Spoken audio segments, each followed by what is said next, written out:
घटना चक्र हिंदी में आप सभी को स्वागत करती हूँ। प्रगतिवाद के अंतर्गत यथार्थवाद, पदार्थवाद और समाजवाद शामिल है।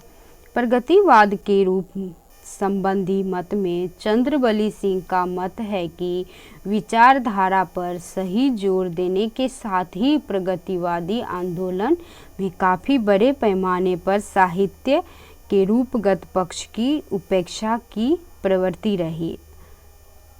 अतः स्पष्ट है कि प्रगतिवाद में रूपवाद शामिल नहीं है।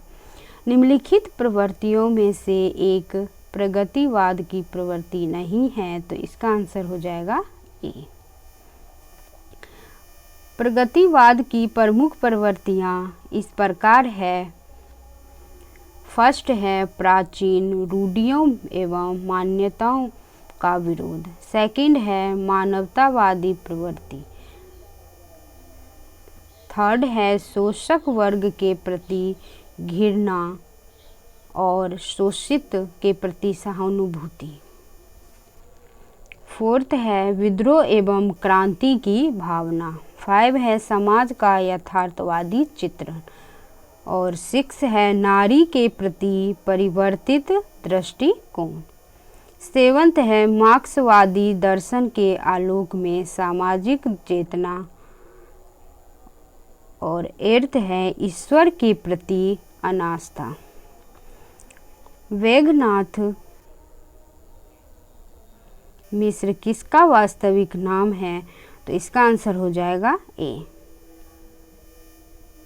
बाबा के नाम से प्रसिद्ध कवि नागार्जुन का वास्तविक नाम मेघनाथ है। मेघनाथ मिश्र था। ये प्रगतिवादी विचारधारा के कवि है। इनका जन्म जो है 30 जून 1911 ईस्वी को मधुबनी बिहार के तिरौनी नामक गांव में हुआ था। आधुनिक हिंदी काव्य को और समृद्ध करने वाले नागार्जुन का जो था 5 नवंबर 1998 ईस्वी को ख्वाजा सराय दरभंगा बिहार में निधन हो गया। नागार्जुन ने 1935 ईस्वी में दीपक मासिक तथा 1942 से 43 ईस्वी में विश्व बंधु साप्ताहिक पत्रिका का संपादन किया। हिंदी साहित्य में उन्होंने नागार्जुन तथा मैथिली में यात्री उपनाम से रचनाओं का सृजन किया। मैथिली में नवीन भावबोध की रचनाओं का प्रारंभ उनका महत्वपूर्ण कविता संग्रह चित्र से माना जाता है। नागार्जुन ने संस्कृत एवं बंगला में भी काव्य रचना की है। पत्रहीन नग्न गाछ जो है वो मैथिली कविता संग्रह के लिए इन्हें साहित्य अकादमी पुरस्कार प्रदान किया गया है। नेक्स्ट क्वेश्चंस देखते हैं। इनकी कविता प्रमुख जो काव्य कृतियाँ है युगधारा, प्यासी पथराई आँखें, सतरंगे पंखों वाली, तालाब की मछलियाँ, हजार हजार बाहों वाली, पुरानी जूतियों का कोरस, तूने कहा था आखिर ऐसा क्या कह दिया मैंने, मैं मिलिट्री का बूढ़ा घोड़ा, रत्न गर्भा, ऐसे भी हम क्या, ऐसे भी तुम क्या, पका है कटहल, भस्माकुर। इनकी अन्य कृतियों में शामिल है बलचनामा, रतिनाथ की चाची, कुंभी पाक, उग्र तारा और जमनिया का बाबा, वरुण के बेटे। नागार्जुन किस वर्ग के कवि है, तो इसका आंसर हो जाएगा बी। नागार्जुन किस काव्य धारा के कवि है, तो इसका आंसर हो जाएगा ए। कबीर के उपरांत हर विधव सकारी और विधव सकारी और जन विरोधी शक्ति को सर्वाधिक खुली चुनौती देने वाले साहित्यकार हैं, तो इसका आंसर हो जाएगा बी। नागार्जुन ने अपने समाज में व्याप्त समस्या तथा बुराइयों को जितनी गहराई तथा धमाकेदार तरीके से उठाया है, उतना शायद कबीर के अलावा किसी ने नहीं उठाया है। नागार्जुन ने भ्रष्टाचार, अवसरवादिता जैसी सामाजिक कुरीतियों पर चोट की, राजनीति की गरिमा तथा लोकतंत्र के मायावी जाल को तार तार करते हुए उनके वास्तविक चेहरों को सामने लाते हैं। पूंजीपति वर्ग के शोषण एवं अत्याचारों का विरोध करते हैं तथा मजदूरों, किसानों एवं छात्रों के हित की बात को बड़े जोरदार ढंग से सामने रखते हैं। बाबा नागार्जुन एक सशक्त कवि होते हुए एक समाज सुधारक की भूमिका निभाते हैं। नामवर सिंह उन्हें कबीर की परंपरा के कवि मानते हैं। प्रगतिवाद के संदर्भ में इनमें से एक कथन सही नहीं है, वह है, इसका आंसर हो जाएगा ए। प्रगतिवाद सामाजिक यथार्थ की अभिव्यक्ति को ही रचना का उद्देश्य मानता है। प्रगतिवाद ने पहली बार साहित्यिक चेतना को यथार्थवाद की ओर होने की प्रेरणा दी, जो मार्क्सवाद से विकसित हुई। प्रगतिवाद ने सौंदर्य को नए दृष्टिकोण से देखा।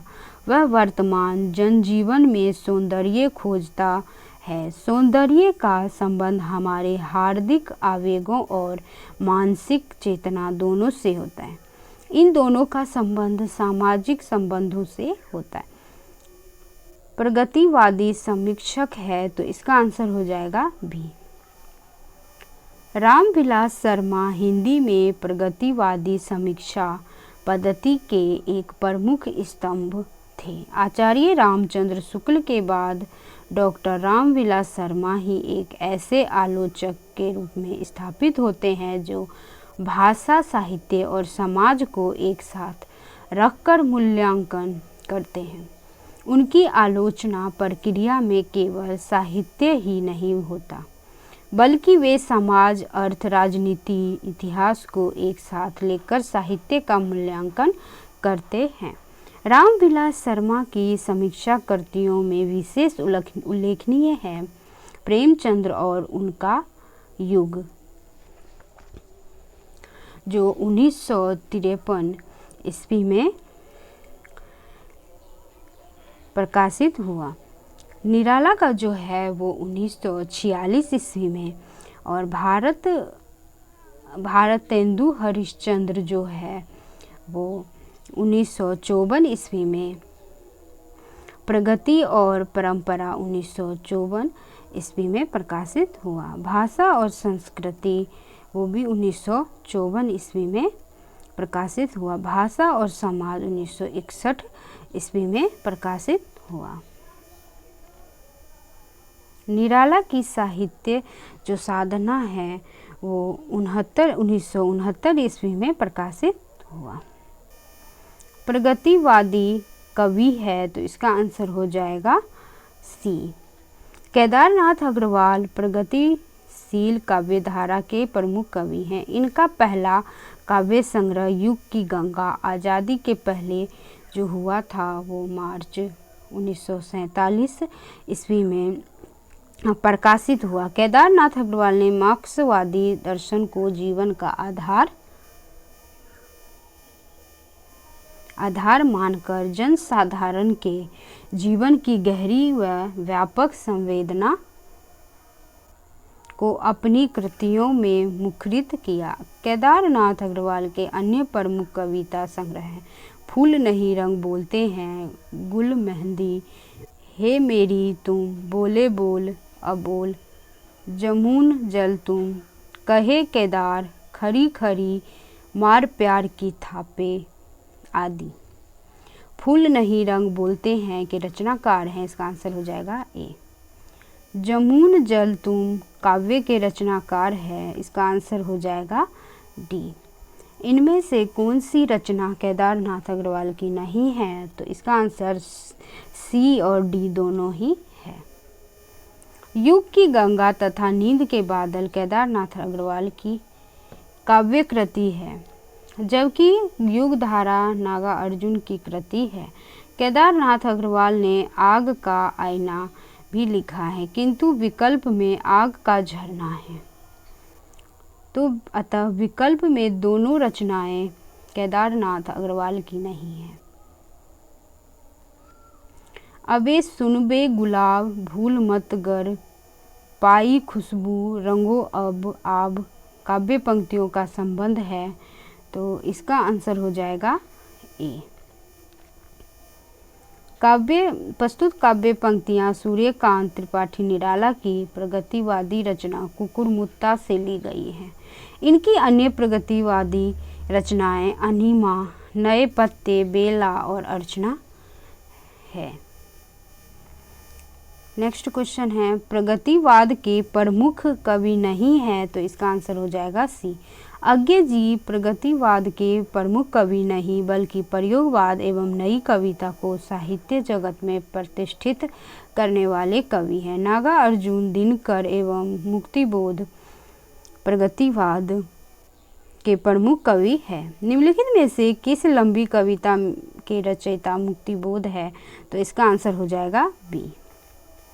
अंधेरे में कविता के रचयिता गजानन माधव मुक्तिबोध हैं। इनके अन्य काव्य संग्रह हैं चांद का मुंह टेढ़ा, भूरी भूरी खाक धूल, अंत दर्शन, आत्मसंवाद, ब्रह्म राक्षस, भूल गलती, चंबल की घाटी में आदि, राम की शक्ति पूजा, निराला की लंबी कविता और असाध्य वीणा आगे की है।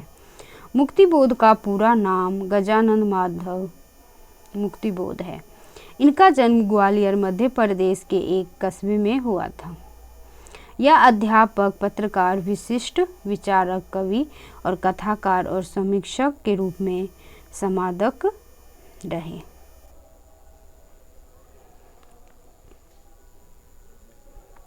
उन्होंने अंधेरे कविता की लंबी व्याख्या करते हुए अस्मिता की खोज की बात उठाई।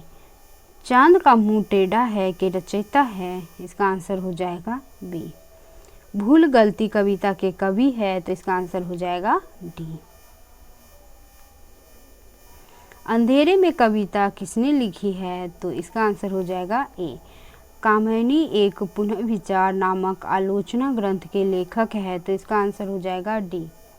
कामिनी एक पुनः विचार नामक आलोचना ग्रंथ के लेखक गजानन माधव मुक्तिबोध है। मुक्तिबोध जी ने कामिनी एक अध्ययन के नाम से आलोचना पुस्तक की पांडुलिपि तैयार की थी, लेकिन वह प्रकाशित होकर बाजार में नहीं आ पाई। इसी पुस्तक को उन्होंने पुनः संशोधित परिवर्धित करके कामिनी एक पुनः विचार जो है 1961 ईस्वी के नाम से प्रकाशित कराया। मुक्तिबोध के जीवन काल में उनकी एक उल्लेखनीय पुस्तक भारत इतिहास और संस्कृति मध्य प्रदेश शिक्षा विभाग द्वारा सेकेंडरी स्कूल के छात्रों के लिए प्रकाशित हुई। रहस्य पुरुष काव्य मुक्तिबोध की किस कविता में नहीं है? तो इसका आंसर हो जाएगा बी। मुक्तिबोध की ब्रह्म राक्षस एवं अंधेरे में कविताओं में फैंटेसी है, अर्थात एक जादुई कथा में आधुनिक जीवन अनुभवों की अभिव्यक्ति है। इन कविताओं में गहरा मानसिक संघर्ष, तनाव तथा छटपटाहट है। गजानन माधव मुक्तिबोध की रचना चांद का मुंह टेढ़ा है में कौन सी कविता संकलित नहीं है? तो इसका आंसर हो जाएगा ए। गजानन माधव जो है वो मुक्तिबोध की रचना चांद का मुंह टेढ़ा है में भूल गलती, एक स्वप्न कथा, ब्रह्म राक्षस, पता नहीं, डूबता चांद कब डूबेगा, मुझे याद आते हैं यदि आदि कविताएं संकलित हैं। चांद का मुंह टेढ़ा है का प्रकाशन जो है वो 1964 ईस्वी में हुआ था, जबकि जन्मदिन की धूप में कविता केदारनाथ सिंह द्वारा रचित है, जो अकाल में सारस कविता संग्रह में संकलित है। वीडियो देखने के लिए धन्यवाद।